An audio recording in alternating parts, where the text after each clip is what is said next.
Muhammad Nayem Hasan Munna is native of Bangladesh, and he has been with us for about 2 years now. Yeah, 2 years. And his BSc degree from the University of Barishal in Bangladesh, grade point average of 3.85 out of 4. How do you miss 0.15 point? MSc University of Barishal also, Bangladesh, and the title was Biochar Application in Saline Soil, and grade point of 3.98. You missed something. Very Yeah. small.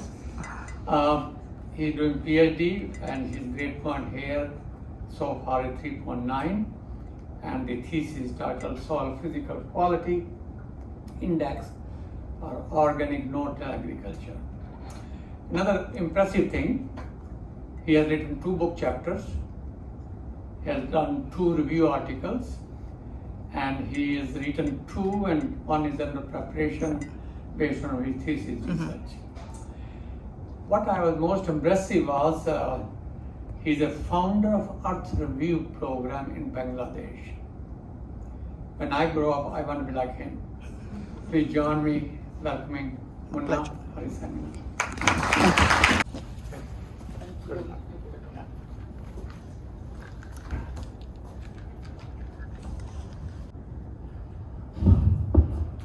Good afternoon, everybody. As you know, I'm MD Nayem Hasan Munna, second year PhD student. I'm working under the supervision of Dr. Rahunlal.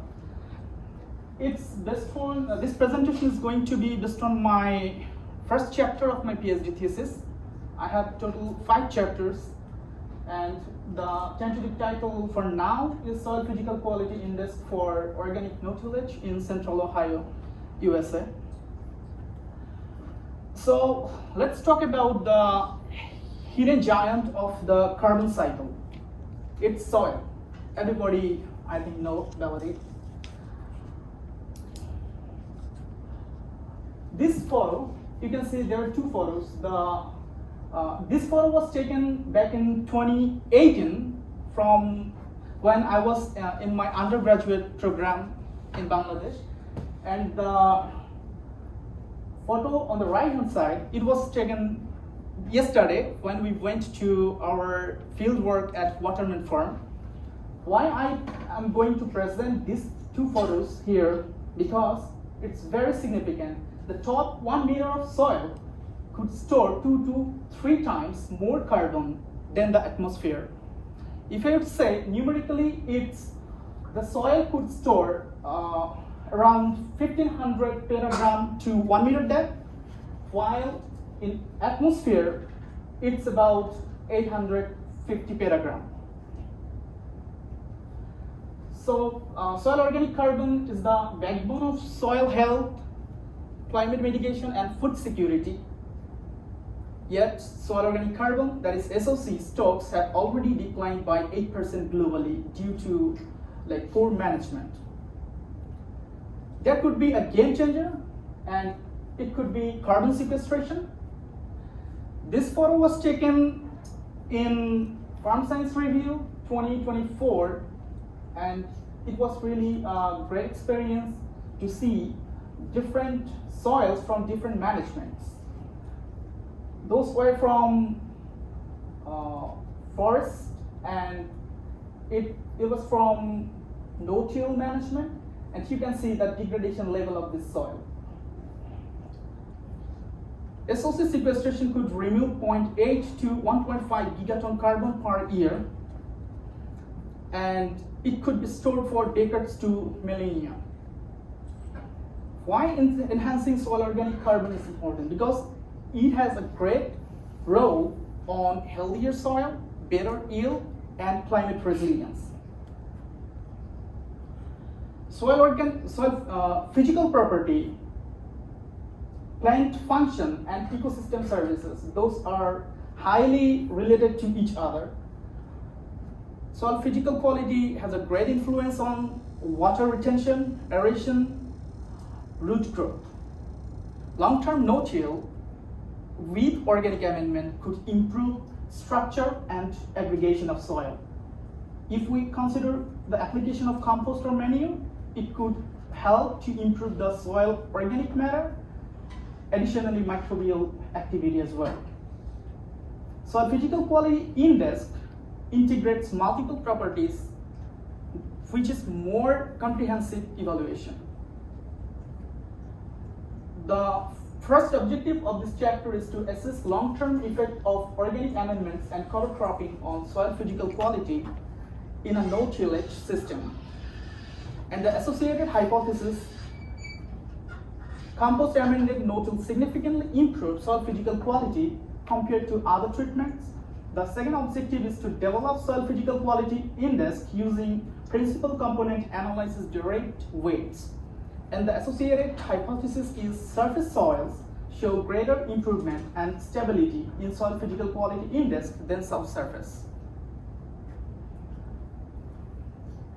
By the way, you can see this photo. It was taken by using my drone, and it's my experimental area. Basically, this experiment was established by Dr. Ratanlal in 1997, and we had completely randomized block design for this experiment. And we had 4 treatments: weedy fallow, compost, manure, and cover crop. Based on this diagram, you can understand how we worked on soil physical quality index development.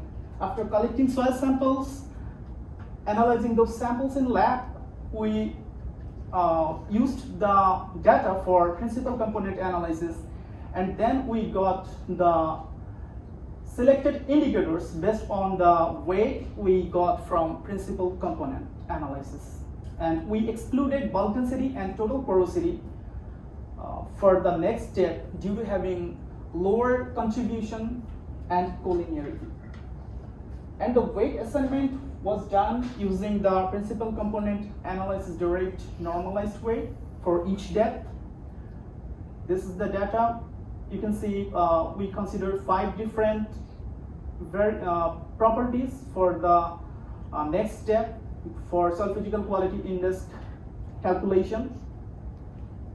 And then indicator scoring was done using minimum maximum normalization. And then we did the calculation based on the weight we have got after PCA analysis and the indicator scoring. And then ultimately got the classification based on different threshold, from very good for more than 0.8 to very bad, less than 0.2. I collected soil sample in March 2024 from 2 different depths. Those are some photos from my soil sampling. Right after soil sampling, we applied herbicides. It was a mixture of gramoxone and atrazine, and the rate was 2 pints per acre. And then we worked on cover crop seeding. We applied perennial rye 50%, annual rye 30%, red fescue 10%, and bluegrass 10%. And there were different seed rates based on our purpose. And then we applied urea fertilizer in fallow and cover crop plots, and we applied 1.2 kilogram urea per plot, and the plot size was 400 square feet. Compost and manure application was done by myself, and in early April we applied compost, and early December we applied manure, and it was based on nitrogen basis.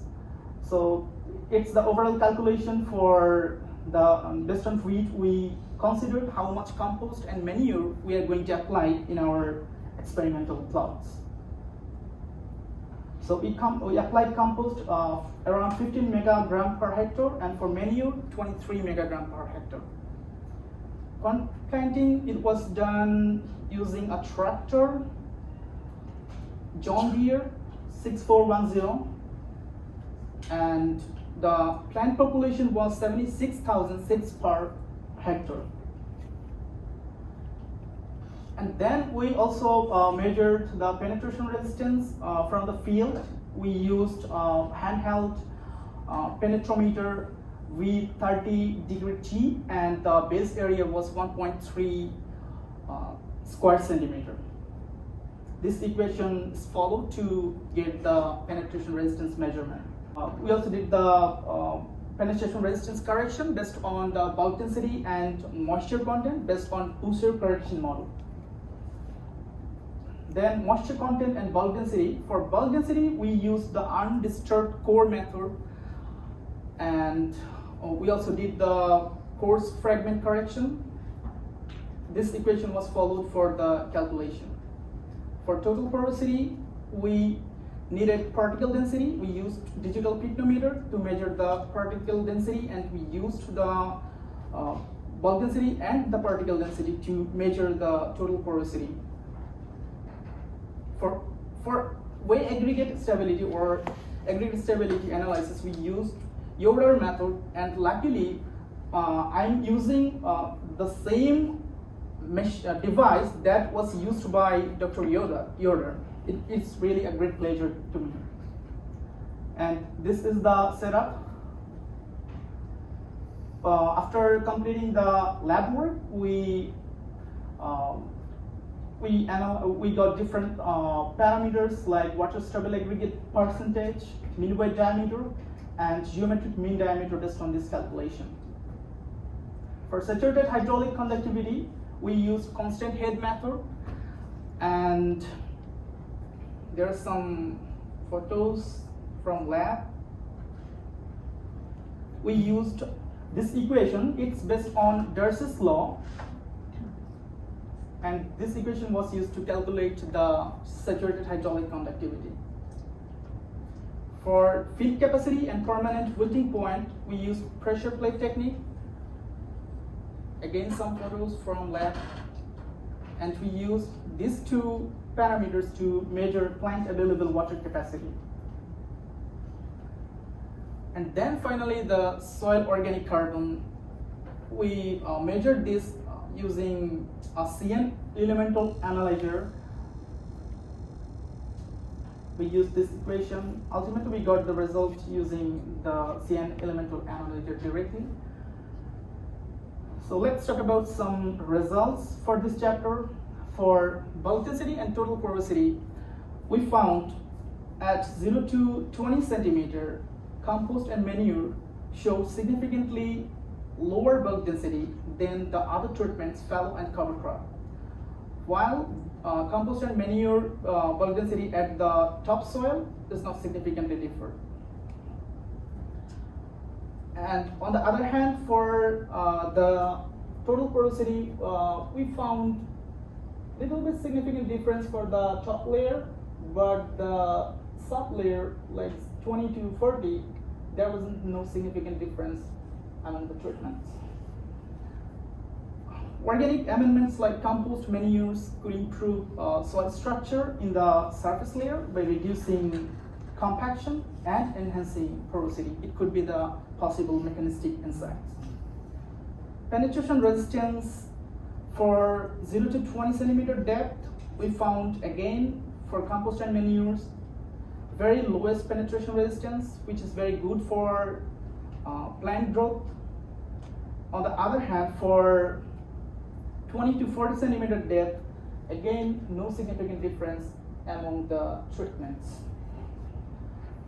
This indicates relatively uniform subsoil compaction, as we have like no significant difference among the treatments.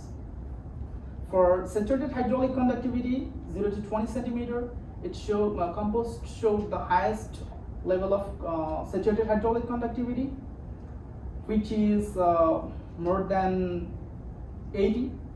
And for 20 to 40 centimeter depth, again compost showed the highest saturated hydraulic conductivity, while fallow had the lowest one.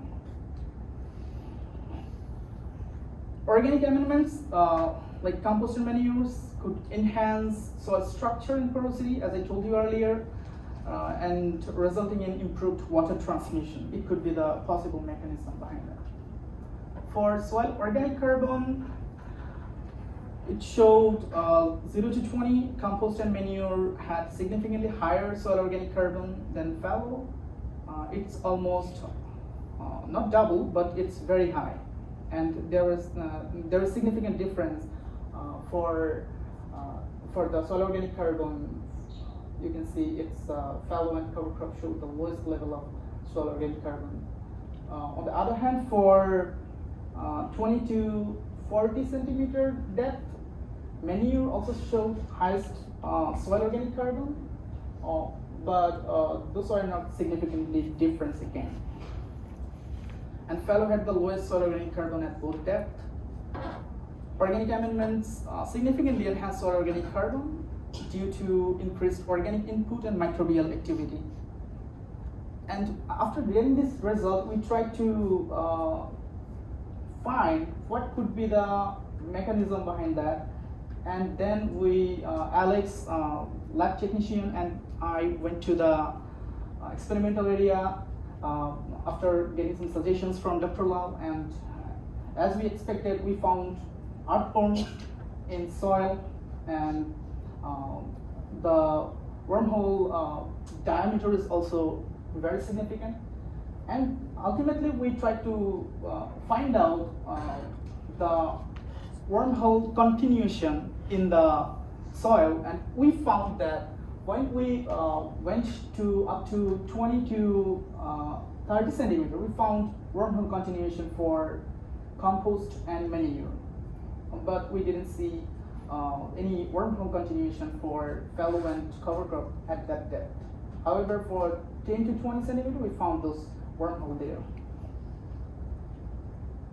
For principal component analysis, we had 7 principal components, and we considered principal component 1, 2, and 3 for the next steps, because it showed it explained more than 85% variance.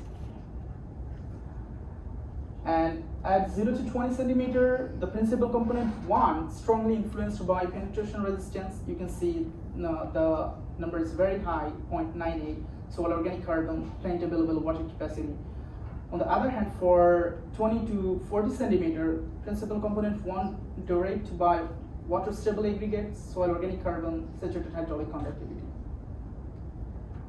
If I say about the biplot, this on the principal component 1 and 2. By the way, we used principal component 1, 2, and 3 for the ultimate calculation of soil physical quality index. However, we showed the biplot as a 2D image, and you can see for the treatment clustering, if you consider the compost, the red ellipse, and manure, it showed those two were aligned, highly aligned, with higher saturated hydraulic conductivity, plant available water capacity, soil organic carbon, and water stable aggregates. Those represents better structure and water retention. However, for cover crop, the blue one, and fallow, the green one, it showed very association with higher penetration resistance and bulk density, which means it could be greater resistance to root, ultimately plant growth, and reduced hydraulic performance. And then we got the ultimate result for soil physical quality index, and we found that compost showed the highest soil physical quality index. It is 0.625, while manure showed 0.614. On the other hand, cover crop and fallow treated soil showed the lowest level of soil physical quality index value at 0 to 20 centimeter depth. Those are not statistically significant, you can see.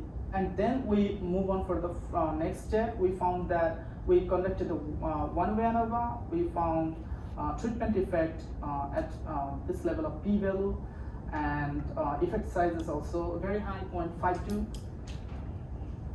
And then further, we also conducted the two-way ANOVA. We again found significant main effect of treatment, and no depth or interaction effect.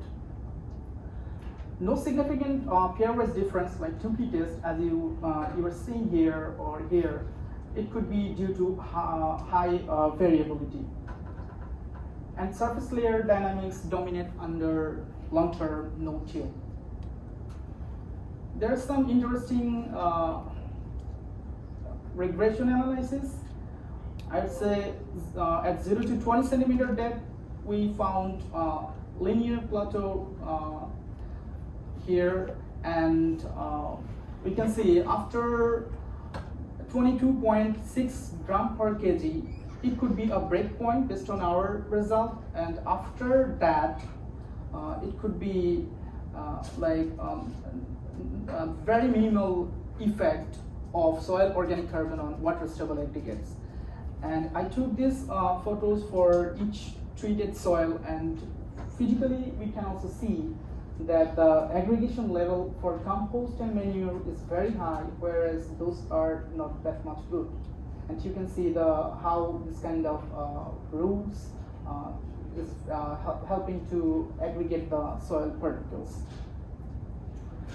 And similarly, for 20 to 40 centimeter depth, we found negligible slope. It's about 0.05% after the soil organic carbon breakpoint, 19.6 gram per kilogram. And mechanistically, it could be the linear plateau response. It could suggest a saturation effect where soil organic carbon enhanced aggregation up to a critical level, and beyond which additional carbon input yield diminishing structural benefits. Every research should have some limitations, and we also have some limitations, and I try to show all limitations based on two criteria. First one could be site and soil context. As we are just using a long-term experiment in a specific climatic region, so it could be a limitation. And another could be indicators. So actually we focused on only physical indicators because we wanted to really focus on soil structural quality or like soil hydrology, something like that. And future integration of biological and chemical metrics could broaden its interpretive power. For future work, there could be some suggestions, not for you, for me. It could be multi-site and multi-soil validation, integration biological and chemical indicators, link soil physical quality index with ecosystem services, applying remote sensing and artificial intelligence, then again model climate resilience potential. To conclude, long-term organic no-till management substantially enhance soil physical quality. The framework we developed for soil physical quality could provide a robust integrated measure, and the results I just showed you, it could demonstrate that decades of consistent organic inputs build resilient soil structure, improving water storage, aeration, and overall functionality. And that could be the key pillars for climate resilience and sustainable agriculture. And this work could also offer a scalable tool for farmers, researchers, and policymakers. And the key message that we can carry with us: long-term organic no-till with compost significantly improved soil physical quality, enhancing resilience and sustainability. These are the references you could check when you have time. And to acknowledge, I'm really grateful to Ratunlal Center for Carbon Management and Sequestration, my advisor, Dr. Ratunlal. I'm really grateful to him, and my other PhD committee members, Dr. Basta, Dr. Tamian, and Dr. Morelia, because I found many important insights in our committee meeting after getting each work that I have done. And thanks to the C-Firm sponsors. Yeah, if you have any question, I'd be happy to answer. Thank you.